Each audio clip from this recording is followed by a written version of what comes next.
저는 오늘 고린도전서 15장 9절 10절 말씀을 가지고 당연한 것들은 없다라는 제목으로 하나님 말씀 나누겠습니다. 흔히 인생을 마라톤으로 비유합니다. 둘은 유사한 점들이 참 많습니다. 먼저는 레이스 도중에 반드시 고난의 언덕을 만난다라는 것입니다. 마라톤을 하다 보면 마의 구간이 있죠. 마의 언덕이 있습니다. 아주 힘든 코스입니다. 그런데 인생도 그렇습니다. 고난의 깊은 골짜기를 지날 때가 있다라는 것입니다. 또 하나는 컨디션을 잘 조절해야 한다는 것입니다. 마라톤을 하다 보면 곳곳마다 음료수가 있죠. 선수들이 그걸 마시면서 페이스를 조절하고 충전도 합니다. 인생도 그렇습니다. 중간중간에 삶의 충전이 필요합니다. 심리적으로, 육체적으로, 무엇보다도 영적으로 충전이 필요합니다. 무조건 빨리 달린다고 좋은 것은 아니라는 것입니다. 또 세 번째로는 선두그룹에서 너무 멀리 떨어지면 나중에 만회하기가 힘들다라는 것입니다. 인생도 그렇습니다. 그래서 적당한 긴장이 필요합니다. 긴장하지 않으면 그 순간 그 기회에 충실하지 못하면 나중에 그것을 다시 만회하기가 쉽지 않다라는 것입니다. 이 외에도 마라톤과 인생이 비슷하고 유사한 점들이 참 많습니다. 그런데 정말 중요한 공통점은 마지막 끝입니다.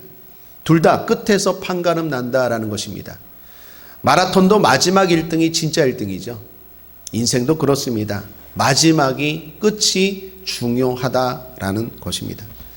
성경 인물들 가운데 가룟 유다를 보십시오. 시작이 좋았습니다. 예수님의 제자로 출발했습니다. 제자 중에서도 인정을 받아 세리 마태가 있는데도 불구하고 돈깨를 가룟 유다가 맡았습니다. 그러나 가룟 유다는 끝이 안 좋았습니다. 배신자로 낙인 찍혔죠. 심지어 예수님이 이런 말씀까지 하셨죠. 너는 차라리 나지 아니하였으면 좋을 뻔하였다라는 평가를 받은 사람이 가룟 유다입니다. 반대로 다윗은 어떻습니까? 시작은 좋지 않았습니다. 목동이었습니다. 뿐만 아니라 집안에서도 인정받지 못하던 하카톤 막둥이였습니다. 보통 그래도 집안에서 부모님들은 그래도 사랑하고 인정하지 않습니까? 그런 홀대 가운데 부족함 가운데 시작했던 다윗이 결국 어떻게 됩니까? 갈수록 좋아집니다. 실수도 하고 죄도 짓고 넘어지지만 점점 성화되어 가서 나중에는 성군 다윗으로 하나님 마음에 합한 자가 됩니다. 미국 가서 데이빗이라고 외치면 10명 중 5명은 뒤돌아본다고 합니다. 미국 사람들 이름 가운데 가장 많은 이름이 데이빗, 다윗입니다. 그처럼 선망의 대상이 된 사람이 다윗입니다. 끝이 좋아야 합니다. 예수님도 그렇습니다. 우리는 지난 성탄절을 보냈죠. 외양간 구유에서 시작하신 예수님이 마지막 십자가에서 영광스럽게 고백합니다. 다 이루었다. 다 이루었다. 마지막이 멋지게 끝납니다. 결국 마지막 끝을 잘 보내야 한다라는 것입니다. 사람에게 끝이 중요한 것은 하나님의 창조 말씀을 통해서도 알 수 있습니다. 창세기에 보면 하나님이 천지 창조를 하실 때마다 창조하시고 자평을 하십니다. 보시기에 좋았더라. 보시기에 좋았더라. 제가 세어보니까 총 7번 말씀하십니다. 구체적으로 4절. 그 빛이 하나님의 보시기에 좋았더라. 또한 10절. 하나님이 묻을 땅이라 칭하시고 모인 묻을 바다라 칭하시니 하나님의 보시기에 좋았더라. 12절. 땅이 풀과 각기 종류대로 씨 맺는 채소와 각기 종류대로 씨가 진 열매 맺는 나무를 내니 하나님의 보시기에 좋았더라. 18절. 주야를 주관하게 하시며 빛과 어둠을 나누게 하시니라 하나님의 보시기에 좋았더라. 21절. 하나님이 큰 물고기와 물에서 번성하여 움직이는 모든 생물을 그 종류대로 날개 있는 모든 새를 그 종류대로 창조하시니 하나님의 보시기에 좋았더라. 25절. 하나님이 땅의 짐승을 그 종류대로 육축을 그 종류대로 땅에 기는 모든 것을 그 종류대로 만드시니 하나님의 보시기에 좋았더라. 그리고 모든 것 다 창조하시고 31절 함께 읽겠습니다.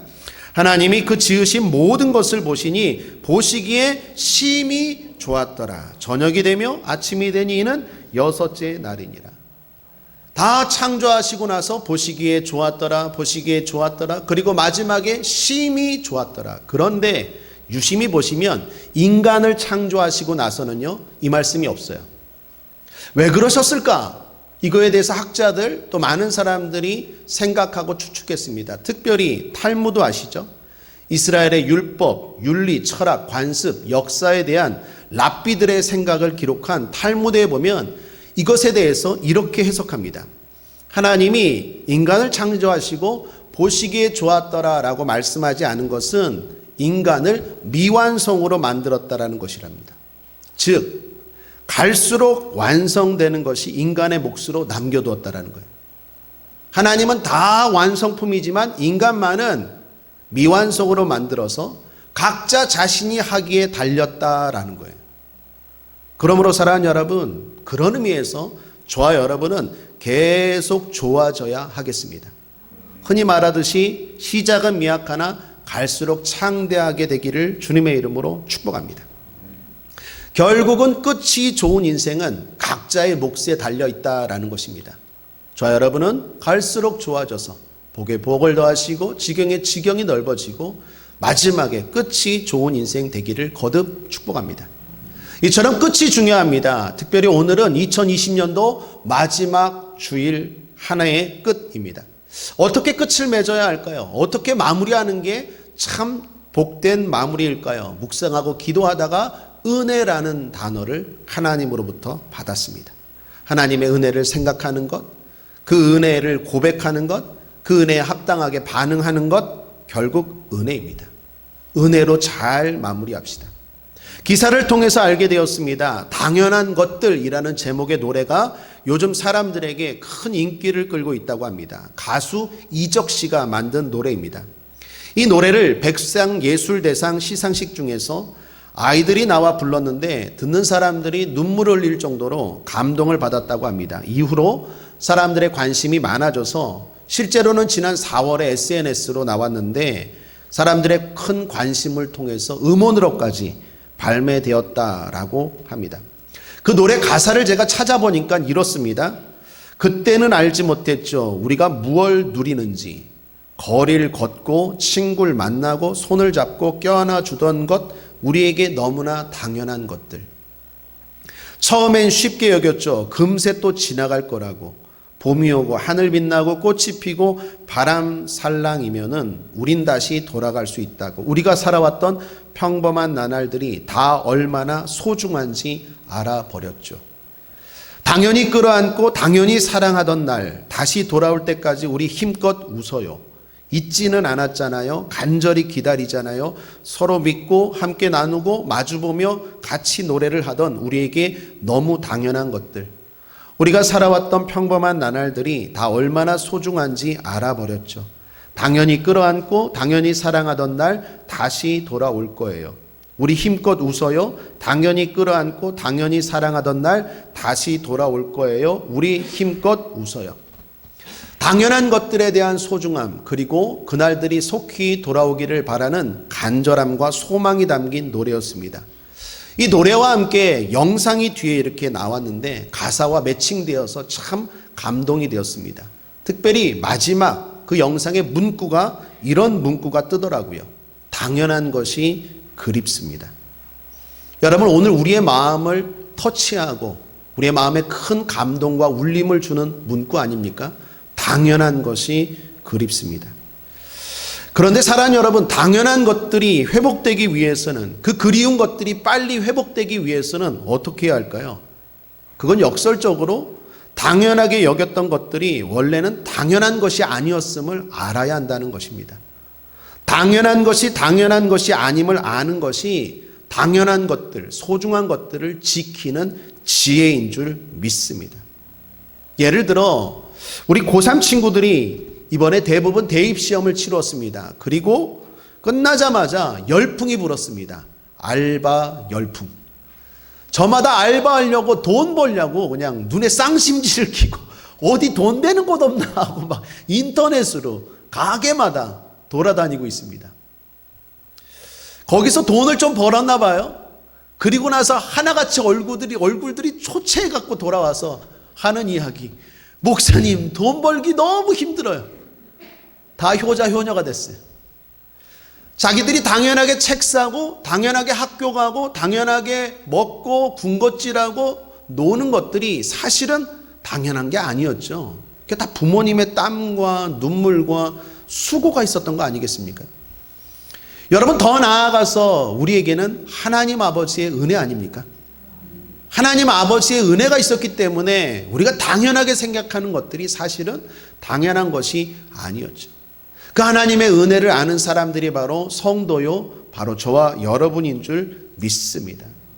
오늘 그 은혜를 잘 알고 그리고 잘 마무리하는 것, 그것이 지혜롭고 또 이 어려움을 하루속히 회복하는 길인 줄 믿습니다. 자, 그렇다면 좀 구체적으로 오늘 본문에 비추어서 어떤 하나님의 은혜를 고백하고 감사하고 나누어야 할까요? 세 가지인데, 첫 번째는 지금의 나의 모습도 하나님의 은혜임을 알고 감사합시다. 10절입니다. 그러나 나의 나된 것은 하나님의 은혜로 된 것이니. 바울이 지금 고백합니다. 지금의 나는 하나님의 은혜로 되었다라고 말합니다. 여러분, 잘 알다시피 바울은요, 대단한 사람입니다. 로마 시민권자고 태어난 지 8일 만에 할례를 받은 유대인 중에 유대인이고 당대의 가말리엘이라는 대단한 율법학자의 제자였습니다. 오늘날로 말하면 사회가 요구하는 모든 조건을 다 갖춘 스펙 1등입니다. 그럼에도 불구하고 그가 고백합니다. 내가 지금 있는 것은, 지금 나의 모습은 하나님의 은혜다라고 고백합니다. 사랑하는 여러분, 지금 우리에게 필요한 고백도 이 고백인 줄 믿습니다. 지금 우리가 이렇게 있는 것 하나님의 은혜 덕분 아닙니까? 물론 내가 힘이 있습니다. 돈을 벌었습니다. 그러나 그 힘 누가 주셨습니까? 그 돈 벌 수 있는 지혜와 능력 누가 주셨습니까? 그러니까 결국 찾아가 보면 은혜라는 거예요. 하나님의 은혜라는 뿌리가 있었기 때문에 내 삶에 열매도 있고 꽃도 있고 그 아름다움도 있었다라는 것입니다. 하나님의 은혜라는 근본 바탕이 있었기에 모든 것이 가능한 것 아닙니까? 그러므로 지금 나의 모습, 지금 내가 누리는 모든 당연한 것들에 대해서 하나님의 은혜임을 고백하는 저와 여러분 되길 바랍니다.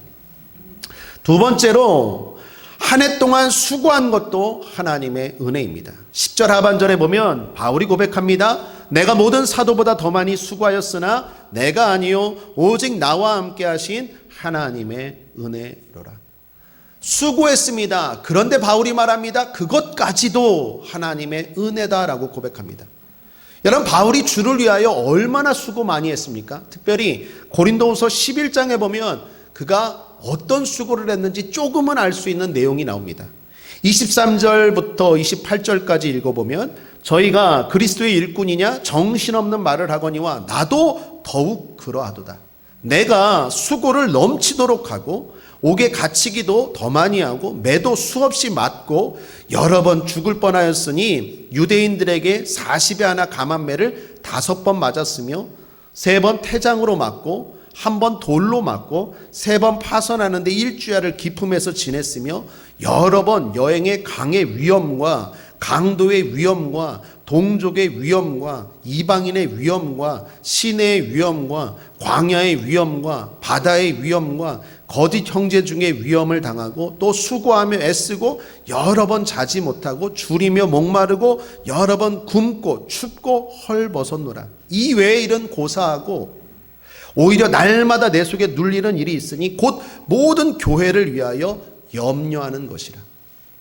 바울은 죽도록 수고했습니다. 맞기도 하고 감옥에 가기도 하고 무엇보다도 늘 자신의 안위보다는 교회에 대한 생각, 교회에 대한 걱정과 염려로 가득했어요. 그럼 그가 고백합니다. 하나님의 은혜라고. 지난 한 해를 생각해 보니까 우리 교회를 참 많은 분들이 사랑하시고 수고하시고 헌신하셨습니다. 제가 아는 것만 해도 많고 제가 알지 못하는 것도 많을 줄 압니다. 알게 모르게 많은 재직들 또 많은 성도님들이 수고해 주셨습니다. 특별히 코로나19라는 경험해 보지 못한 이 어두운 터널을 지나면서 많은 집사님, 권사님들이요, 알게 모르게 방역에 얼마나 최선을 다하는지 모릅니다. 2부 예배도 끝나고 가지도 않고 어떤 집사님은 시키지도 않았어요. 저는 절대로 시키지 않습니다. 자발적으로 할 때 그게 복이 되기 때문에, 자원하는 것을 하나님이 기뻐하시기 때문에. 그런데 감동을 받아서 그런지 성전에 늘 나와서 닦고 쓸고, 특별히 수요 예배 드리는 분들은 늘 끝나고 대청소하고 가시고 늘 환기시키고 혹이라도 우리 교회가 스타 될까봐 요즘 껐떡하면 스타 됩니다. 뭐 교회가 그냥 계속 나와요. 계속 교회, 특별히 작은 교회들, 우리 교회도 거기에 낄까봐 얼마나 방역을 철저히 하는지 모릅니다. 매주 공무원들 오십니다. 오셔서 우리 교회를 늘 살펴봅니다. 한 주도 빠짐없이 옵니다. 그분들 눈에 잘못 날까봐 따뜻하게 대하고 설명하고 열심히 닦고 또 수고하고 또 환기시키고 또 알게 모르게 교회를 위해서 걱정하고 염려하는 분들이 얼마나 많은지 모릅니다. 우리 재직들도 마찬가지고 물질로, 마음으로, 기도로 수고합니다. 특별히요, 우리 교회 변화가 있었는데 인터넷으로도 우리 교회를 사랑하고 걱정하고 염려하고 더 나아가 후원하는 분들이 많아졌습니다. 온라인 헌금이 많아졌습니다. 외부에서 잘 알지도 못하는 분들이 우리 교회를 사랑하셔서 헌금을 하시고 또 기도하시고 또 은혜 받는다고 말하고 격려해 주시는 분들이 많아졌습니다. 새로운 변화입니다. 언택트 시대에 우리 교회에 새로운 하나님이 길을 열어주시는 것 같습니다. 미국에서도 독일에서도 부족한데 우리 교회의 소식을 알고 또 예배를 드린다는 이야기도 들었습니다. 얼마나 많은 분들이 우리 교회를 생각하고 자기의 안위보다도 자기의 가정보다도 교회를 걱정하고 교회가 든든히 서가기를 염려하는지 참 감사합니다. 엊그저께 어떤 책에 보니까요, 책을 읽다가 통계에 나왔는데 개척교회 하는 목사님이신데 그 목사님이 개척 5년 차 됐는데 책을 쓰셨더라고요. 개척교회 5년 차입니다. 그런데 그 내용에 보니까 올해 개척하는 교회가 100개라면요 한 개 교회만 유지된대요. 나머지 99개 교회는요 다 어렵대요. 개척한 교회 뿐만 아니라 올해 코로나 때문에 문 닫은 교회가 수천 개 교회가 된다고 합니다. 여러분, 교회가 어찌 문을 닫겠습니까? 그런데 목회할 동력, 힘, 또한 성도들, 또 목사님도 지쳤으니까 눈물을 머금고 문을 닫는 거 아니겠습니까? 또 그런 교회들 또 이단이 기가 막히게 알고 경매로 또 사가요. 참 어려운 때입니다. 그런 소식들 들을 때마다 하나님이 우리 국제아모니교회 사랑하여 주셔서 원근각지에서 우리 특별히 권사님들, 집사님들 기도할 때마다 주여 원근각지에서 모여주시게 하시니 감사합니다. 진짜 말 그대로 원근각지에서 이 교회를 섬기고 또 이 교회를 위하여 걱정하고 염려하는 분들 생각할 때 너무나 감사하고 너무나 고맙습니다. 그런데 여러분들 그리고 저 자신 부탁드리고 다짐합니다. 하나님의 은혜입니다. 그렇게 수고한 것도 사실 하나님의 은혜입니다. 바울이 말합니다. 바울은요 우리보다도 훨씬 더 수고했어요. 우린 죽을 위험은 없었잖아요. 그런데 그런 바울이 말합니다.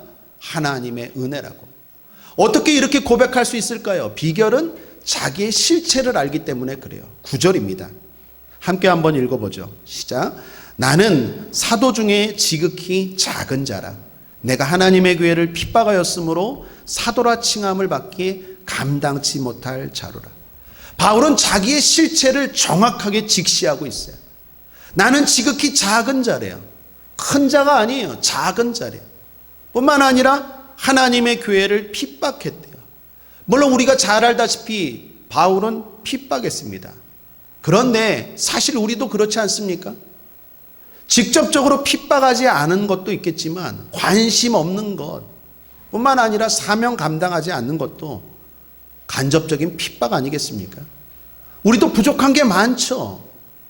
목사라는 직함 또는 재직이라는 직함, 성도라는 직함에 걸맞지 않는 모습들이 많은 작은 자입니다. 부족한 자입니다. 사실 하나님은 다 아시죠. 우리가 얼마나 때로는 영악한 생각을 하고 교회를 힘들게 했는지. 그럼에도 불구하고 하나님의 은혜로 이렇게 지금 섬기고 있다라는 것입니다. 바울은 그 실체를 알기에 하나님의 은혜다라고 고백하는 것입니다. 그러므로 사랑하는 여러분, 우리 자신이 어떤 존재인지 그 실체를 잊지 않게 되길 바랍니다. 그거 잊어버리면 반드시 마귀가 역사합니다. 시험에 듭니다. 제 경험도 그렇고요. 목회하면서 성도님들을 보아도 그렇습니다. 시험에 들 때가 있습니다. 흔히 말하는 섭섭마귀가 역사할 때가 있어요. 눈에 보이는 이유는 여러 가지입니다. 뭐 말 때문에, 어떤 행동 때문에, 누구 때문에, 무슨 문제 때문에 이유는 많지만 그 근본적인 핵심, 공통점은 뭔지 아십니까? 은혜 상실. 은혜가 떨어지면 반드시 시험에 들어요. 은혜가 떨어지면 받은 큰 복은 생각하지 않고 내가 조금 행한 것, 그것만 크게 생각해요. 하나님이 나에게, 교회가 나에게 얼마나 많은 풍성한 은혜를, 본질적이 세상이 줄 수 없는 그 놀라운 은혜와 축복을 주신 건 생각하지 않고 내가 한 그 조그만 거는 크게 생각해요. 그러면 반드시 마귀가 역사해요. 그래서 시험에 듭니다. 사랑하는 여러분, 은혜를 놓치지 마십시오. 은혜 의식이 사라지지 않게 되기를 바랍니다. 그러므로 축복합니다. 죽도록 수고하고 하나님의 은혜입니다 라고 고백할 수 있는 상받을, 복받을 저와 여러분 되기를 주님의 이름으로 축원합니다. 세 번째는요, 부활의 영광을 누릴 것도 하나님의 은혜다라고 고백합니다. 사실 오늘 15장은 부활장입니다. 바울이 하나님의 은혜다라고 고백하는 것은 과거만이 아니라 현재만이 아니라 앞으로 내가 갈 천국, 그 천국으로 인도하실 하나님, 그것도 하나님의 은혜다라고 믿음으로 선포하는 것입니다. 사랑하는 여러분, 저와 여러분에게 부활이 있는 줄 믿습니다. 천국이 있는 줄 믿습니다. 천국 갑니다. 아멘이십니까? 만약에 우리에게 부활이 없다면 정말로 불쌍한 사람이 우리라는 거예요. 만약에 부활이 없다면 믿음 생활, 세례, 예배, 헌신 모든 것들이 다 헛됩니다. 바울은 솔직히 이렇게 말합니다. 만약에 부활이 없었다면 나는 당장 먹고 마시자 하리라. 32절을 보십시오. 내가 범인처럼 에베소에서 맹수로 더불어 싸웠으면 내게 무슨 유익이 있느냐. 죽은 자가 다시 살지 못할 것이면 내일 죽을 터이니 먹고 마시자 하리라. 바울의 솔직한 고백, 우리의 고백이지 않습니까? 카르페 디엠, 오늘 즐기자. 부활이 없으면 그냥 먹고 마시지 예배가 무슨 소용이 있고, 주를 위하여 맹수와 싸우는 것이 무슨 소용이 있고, 교회를 위하여 참고 인내하는 것이 무슨 소용이 있겠습니까? 그냥 먹고 마시고 즐기자 하리라. 바울의 솔직한 고백입니다. 그러나 그렇게 살지 않는 이유는 부활이 있다라는 거예요. 우리에겐 부활이 있습니다. 어떻게 확신할 수 있습니까? 예수님의 부활 때문입니다. 20절을 보십시오. 그러나 이제 그리스도께서 죽은 자 가운데서 다시 살아 잠자는 자들의 첫 열매가 되셨도다. 첫 열매가 됐어요. 사과가 처음 열리면 우리는 당연히 이렇게 생각하죠. 그 다음에 또 사과가 나오겠구나. 주님이 우리의 부활의 첫 열매가 되신 걸 통해서 우리는 압니다. 우리도 저렇게 부활하는구나. 주님의 부활이 모델하우스예요. 우리의 모델이다라는 것입니다. 그래서 역사 이래로 기독교를 핍박하고 공격하는 사람들은 항상 이 예수님의 부활을 무너뜨리려고 했어요. 이 예수님의 부활이 무너지고 거짓이라고 판명나면 기독교는 완전히 무너져 버리거든요.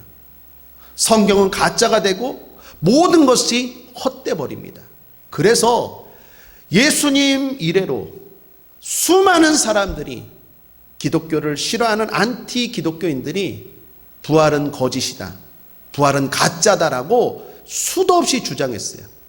그 주장들을 조금 설명하면 대표적인 것들이 도난설, 예수님의 시신을 지들이 훔쳐가 놓고 부활했다 부활했다라고 말한다는 거예요. 또는 매장 부인설, 아예 처음부터 예수님을 무덤에 넣지 않았다라는 거예요. 뿐만 아니라 기절설, 예수님이 사실은 십자가에서 죽은 게 아니라 잠깐 기절했다가 무덤에서 아이고 이러면서 다시 살아났는데 부활했다 부활했다라고 뻥친 거라는 거예요. 또는 환각설, 사람들이 환상에 빠져갖고 막 예수님이 부활하는 환상을 봤다라는 거예요. 또는 뭐 텔레파시설, 또는 무덤 오인설, 예수님 무덤이 여긴데 실제로는 이거라고 뻥친 거다. 뭐 여러 가지 수도 없는 주장들이 이어왔어요. 그러나 그 모든 주장들이 다 근거가 희박해요. 논리적으로, 사실적으로 믿어지지 않는 주장들이었기 때문에 지금까지도 부활의 진리를 무너뜨리지 못하고 있습니다. 사랑하는 여러분, 기억하십시오. 우리의 부활은 사실입니다. 여러 가지로 설명할 수 있지만 딱 두 가지. 역사적으로 사실이고 자연적으로도 사실입니다. 간단하게 설명하면 역사적으로 사실입니다. 여러분, 뭐가 사실이라고 할 때 법정에서 이 사람이 죄인이다 아니다 할 때 필요한 게 뭡니까? 증거와 증인이죠. 예수님의 부활이 역사적으로 진짜 사실인 이유는 증거와 증인이 있어요. 증거는 뭡니까? 빈무덤이에요. 예수님 무덤 비어 있어요. 모든 주장들이 다 알리바이가 부족해요. 부활이라는 것 빼고 설명하기에 부족해요. 예수님의 무덤은 지금도 비어 있습니다. 이것이 예수님의 부활이 사실이라는 증거예요. 또 하나는 증인들이에요. 예수님 부활하시고 바로 승천하지 아니하시고 40일 동안 이 땅에 머무면서 수많은 사람들을 만나 주셨어요. 오늘 고린도서 15장 5절부터 보면 게바에게 보이셨어요. 베드로 뿐만 아니라 12제자 야고보는 예수님의 동생이었어요. 예수님의 동생이 예수님 믿지 않았어요. 살아생전 믿지 않았어요. 형 미쳤다고 했어요. 그런데 부활을 보고 나서 야고보가 완전 뒤집어져서 초대교회 지도자 보면 야고보가 나오죠. 부활의 주님을 만나고 나서 동생이 바뀌어버렸어요. 뿐만 아니라 수많은 사람들이 보았어요. 더욱이 더 놀라운 것은 개인만 본 게 아니라 500여 명이 일시에 봤어요. 바울도 봤다라는 거예요. 증인들이 넘쳐나요. 또 하나 역사적으로 사실인 것 36절 37절을 보십시오. 함께 읽겠습니다. 어리석은 자여, 너의 뿌리는 씨가 죽지 않으면 살아나지 못하겠고 또 너의 뿌리는 것은 장래 형체를 뿌리는 것이 아니요 다만 밀이나 다른 것의 알갱이 뿐이로되. 성경은 말합니다. 바울은 말합니다. 씨를 보라는 거예요. 씨를 심으면 그것이 그냥 사라지냐? 아니죠. 다시 생명을 가지고 나오죠. 나오는데 어떻게 나옵니까? 씨 덩어리로 나옵니까? 아니죠. 열매와 꽃으로 나오죠. 우리의 부활이 그렇다라는 거예요. 이것 말고도 자연을 보십시오. 잠자면 어떻게 합니까? 아침에 여러분 일어났잖아요. 이걸 통해서도 알 수 있어요. 겨울이 있으면 다시 봄이 돌아오죠.